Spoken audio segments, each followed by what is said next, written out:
आपका हमारे YouTube channel IT education learner पर।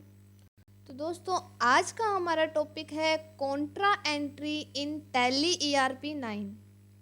तो दोस्तों, अभी तक क्या है, रिसिप्ट की एंट्री करना भी हमने सीख लिया है और पेमेंट की एंट्री भी टैली ERP 9 में किस तरह से की जाती है वो भी हमने सीख लिया है, वो भी बिना किसी डेबिट और क्रेडिट के नियम को जानते हुए। तो दोनों तरह की रिसिप्ट और पेमेंट, दोनों तरह की एंट्री हमें डेबिट और क्रेडिट नियम के बारे में हम नहीं जानते थे, फिर भी क्या है, हमने सीख लिया है कि टैली ERP 9 में इन दोनों तरह की एंट्रियां हैं वो किस तरह से की जाती है। तो अब आगे है कॉन्ट्रा वाउचर, और कॉन्ट्रा वाउचर में एंट्री करना आज हम सीखेंगे कि कॉन्ट्रा के वाउचर में कैसे एंट्री की जाती है। तो कॉन्ट्रा वाउचर में एंट्री करने से पहले कॉन्ट्रा वाउचर को थोड़ा सा समझ लेते हैं। तो कॉन्ट्रा वाउचर है क्या और इस वाउचर में कौन सी एंट्रियां होंगी, तो ये हम आज की इस वीडियो में जानेंगे।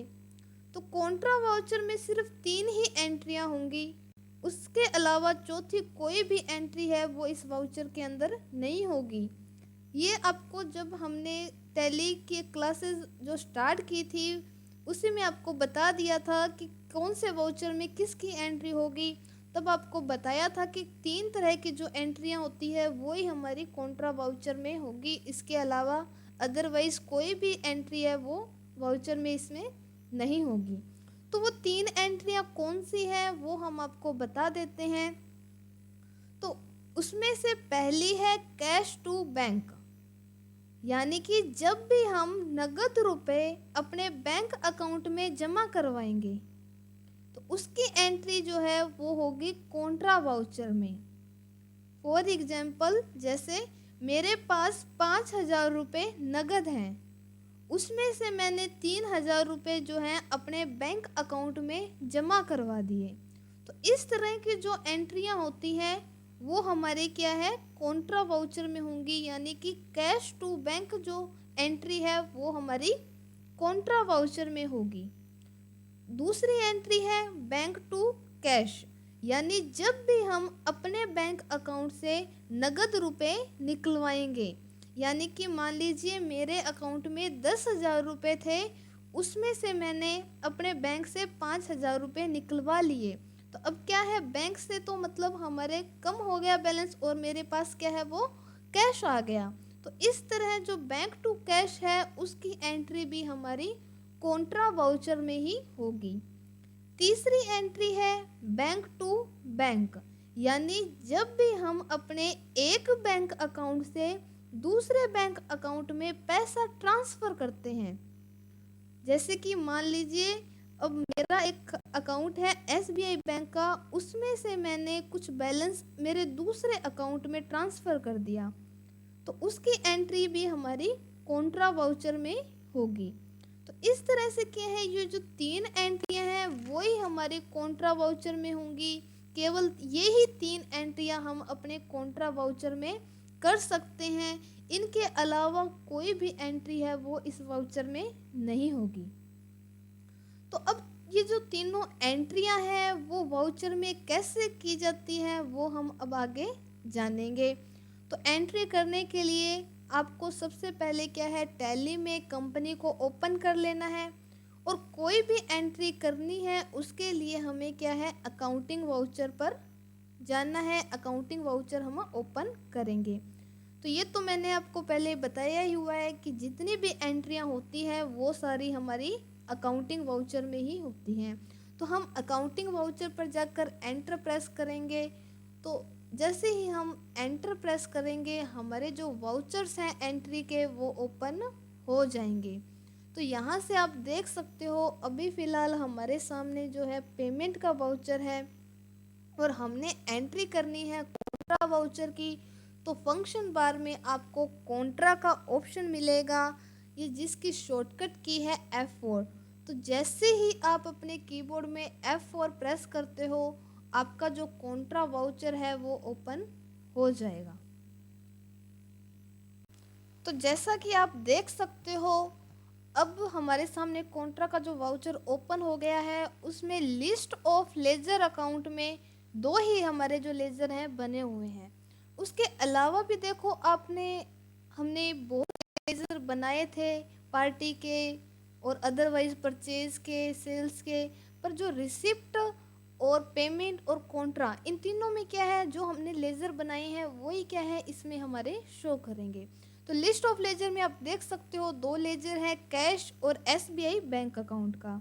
तो जैसा कि मैंने आपको बताया ही था कि कॉन्ट्रा वाउचर में जो एंट्री होगी वो कैश और बैंक के बीच जो लेन देन होगा वो ही हम कर सकते हैं, तीसरी एंट्री हम नहीं कर सकते।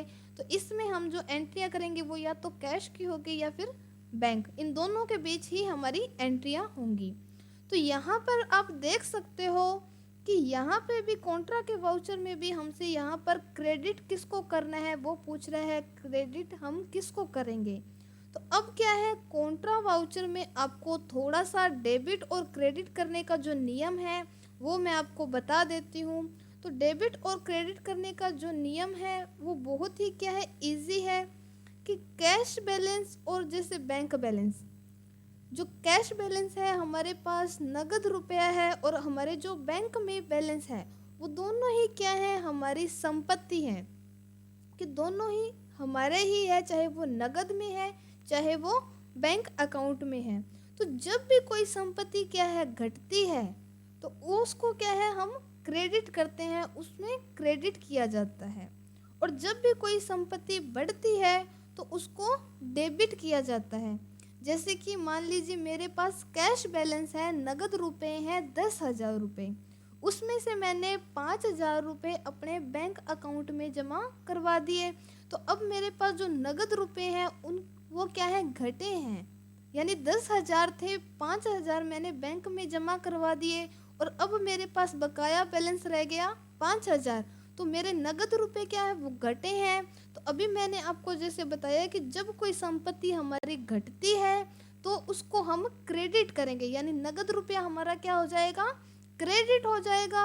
और जो संपत्ति हमारी बढ़ती है उसको हम डेबिट करेंगे, यानी कि जो नगद रुपए में से हमने बैंक में डिपॉजिट करवाए हैं, बैंक में जमा करवाए हैं, वो हमारी बड़ी है संपत्ति तो वो हमारी डेबिट हो जाएगी। तो आपको क्रेडिट और डेबिट का जो बेसिक नियम था, जो हमें कॉन्ट्रा के वाउचर में जानना जरूरी था, वो मैंने आपको बता दिया है कि क्रेडिट और डेबिट कैसे होगा। क्रेडिट अगर हमारी कोई संपत्ति घट रही है, चाहे वो बैंक से घट रही है या कैश से घट रही है, तो तब हम उस कंडीशन में क्रेडिट करेंगे। और जब हमारी संपत्ति बढ़ रही है, चाहे वो हमारे नगद में बढ़ रही है चाहे हमारे बैंक अकाउंट में बढ़ रही है, तो उस कंडीशन में हम क्या करेंगे, डेबिट करेंगे। तो इसी नियम को क्या है ध्यान में रखकर हम एंट्री करेंगे। तो नियम के अनुसार हम एंट्री करना शुरू करते हैं।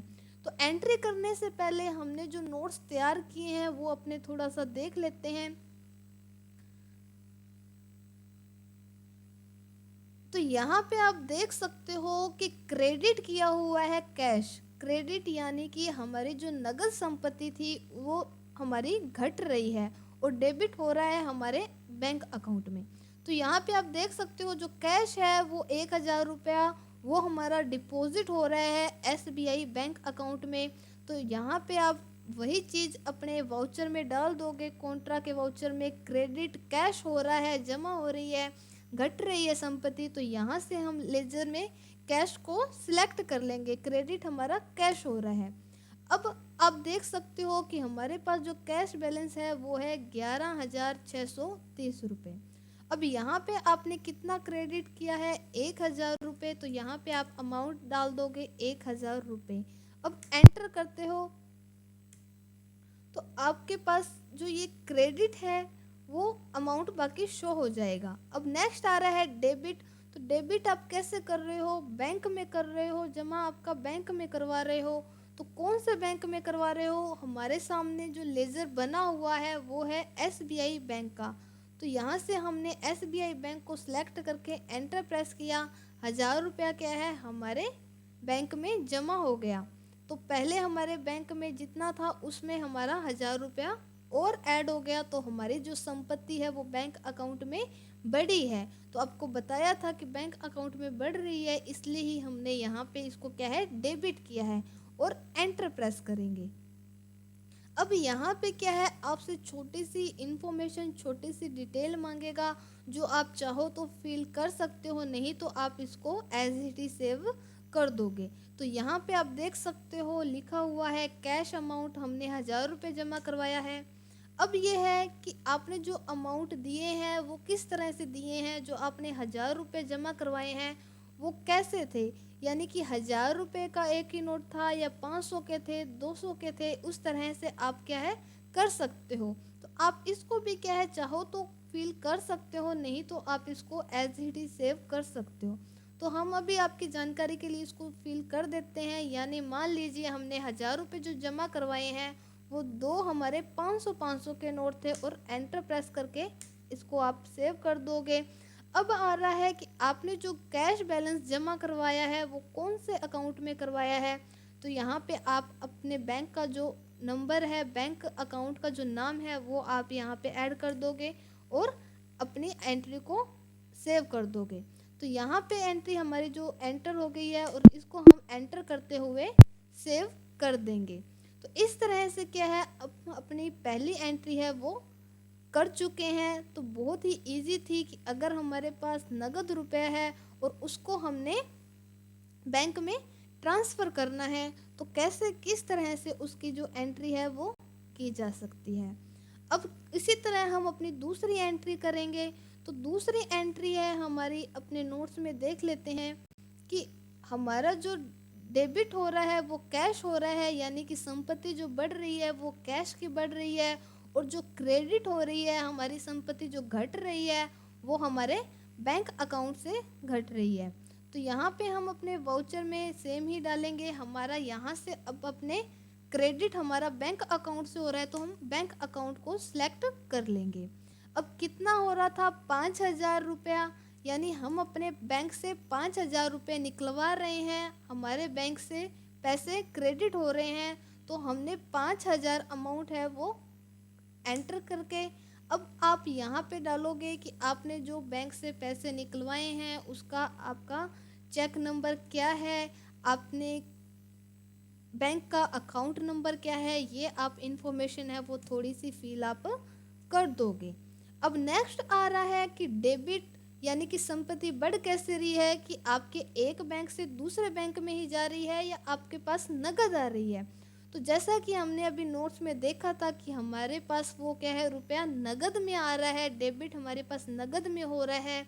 तो यहाँ से हम क्या है कैश को सिलेक्ट कर लेंगे। तो कैश सिलेक्ट करने के बाद आप देख सकते हो, अब यहाँ से हम सीधा इसको एंटर कर देंगे और हमारी जो ये एंट्री है वो भी क्या है सेव हो जाएगी। तो इस तरह से क्या है हम अपनी दूसरी एंट्री भी बहुत आसानी से कर सकते हैं। अब आता है कॉन्ट्रा वाउचर में लास्ट तीसरी तरह की एंट्री। तो वो हम अपने नोट्स में वापस से चलते हैं, देखते हैं कि किस तरह की है। तो यहाँ पे आप देख सकते हो कि क्रेडिट हो रहा है हमारे एसबीआई बैंक से, यानी कि जो हमारा पैसा है वो कम हो रहा है हमारे एसबीआई बैंक से। तो जैसा मैंने आपको बताया था कि अगर हमारी संपत्ति घट रही है, अगर हमारे पैसे कम हो रहे हैं तो वो हमारे क्रेडिट होंगे। और ऊपर आप देख सकते हो डेबिट हो रहे हैं, यानी कि संपत्ति है जो बढ़ रही है, तो वो बढ़ रही है हमारे एचडीएफसी बैंक में। तो यही सेम एंट्री है जो हमने अपने वाउचर में करनी है। तो चलिए वापस से चलते हैं हमारे वाउचर में। तो यहाँ पे आप देख सकते हो क्रेडिट पूछ रहा है आपसे कि क्रेडिट क्या आएगा। तो यहाँ पे आपको पता ही है कि हमारे एसबीआई बैंक से संपत्ति घट रही है, तो यहाँ पे हम एसबीआई बैंक अकाउंट को सिलेक्ट करके एंटर प्रेस करेंगे। अब आता है कि आपने कितने यहाँ से क्रेडिट कर रहे हो, कितने आपके रुपए आप निकलवा रहे हो। तो यहाँ पे अपने नोट्स में था 5000, तो यही अमाउंट हम यहाँ पे क्रेडिट में डाल देंगे और एंटर प्रेस करेंगे। तो वही इन्फॉर्मेशन जो मैंने आपको पहले बताया था कि अपना जो बैंक अकाउंट नंबर है वो आप इसमें फिल करके ये इन्फॉर्मेशन आप ऐड कर दोगे। नेक्स्ट आता है कि आपका जो डेबिट है वो कैसे हो रहा है, कैश में हो रहा है या दूसरे बैंक अकाउंट में। तो जैसा कि हमने अभी नोट्स में देखा था कि ये जो हमारी एंट्री है वो हमारी बैंक टू बैंक है, यानी हमारे एक बैंक से हम दूसरे बैंक में अपने पैसे हैं वो ट्रांसफ़र कर रहे हैं। तो जो दूसरा बैंक है हमारा HDFC बैंक, उसका लेजर तो आप देख ही सकते हो कि बना ही नहीं हुआ है। हमारे लिस्ट ऑफ लेजर में अभी सिर्फ 2 ही अकाउंट के जो लेजर हैं वो बने हुए हैं, 2 ही लेजर हमारे बने हुए हैं, एक तो हमारा कैश और दूसरा हमारा बैंक अकाउंट का। अब जो हमारी एंट्री है वो है हमारी HDFC बैंक में ट्रांसफ़र हो रहा है हमारा बैलेंस। तो उसके लिए क्या है, हम यहाँ पे भी एक नया लेजर बनाएंगे HDFC बैंक का, और नया लेजर बनाने की शॉर्टकट की आपको बताई है Alt+C। तो यहाँ पे हम जैसे ही Alt+C प्रेस करते हैं, लेजर क्रिएशन की विंडो है जो वो ओपन हो जाएगी। तो यहाँ पे हम नाम डालते हैं लेजर का, हमारे लेजर का नाम है HDFC बैंक।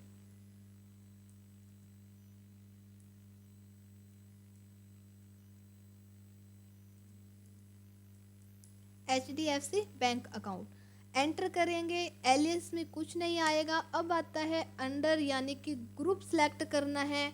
तो जैसा मैंने आपको पिछली वीडियोस में बताया ही था कि कोई भी बैंक अकाउंट हो, किसी भी तरह का हो, चाहे HDFC हो, चाहे SBI बैंक हो, चाहे एक्सिस बैंक हो, कोई भी बैंक अकाउंट हो, यहाँ पे आप ग्रुप सेलेक्ट करोगे बैंक अकाउंट। तो यहाँ से आप बैंक अकाउंट ग्रुप को सिलेक्ट करके एंटर प्रेस करोगे। अब आप यहाँ पे अपना अकाउंट नंबर डाल दोगे, IFSC कोड डाल दोगे और ब्रांच डाल के आप एज इट इसको सेव कर दोगे। तो अब क्या है, हमारे पास HDFC बैंक का भी लेजर बन चुका है और अमाउंट भी आ चुकी है कि 5,000 हमने इसमें डिपॉजिट किए हैं। अब यहाँ पे आप वही इन्फॉर्मेशन डालोगे कि आपके जो बैंक अकाउंट का नंबर है वो क्या है और किस बैंक से आपको पैसा है वो ट्रांसफ़र हुआ है, यहाँ पे आप वो डाल दोगे और आप अपनी लास्ट एंट्री को भी इस तरह से सेव कर दोगे। तो ये 3 तरह की जो एंट्रियाँ थी, मैंने आपको बताया था कि इन तीनों ही तरह की एंट्रियाँ हैं हम अपने कॉन्ट्रा वाउचर में कर सकते हैं। बाकी कोई भी एंट्री है वो कॉन्ट्रा वाउचर में नहीं होती है। या तो हम उसमें कैश टू बैंक की एंट्री कर सकते हैं, जो मैंने आपको पहली जो हमारी एंट्री थी उसमें बता दिया था, या दूसरी एंट्री बैंक टू कैश कर सकते हैं, यानी कि हम अपने बैंक अकाउंट से नगद रुपए निकलवा रहे हैं तो उसकी एंट्री भी कॉन्ट्रा वाउचर में होगी, जो मैंने आपको दूसरी एंट्री में बता दिया।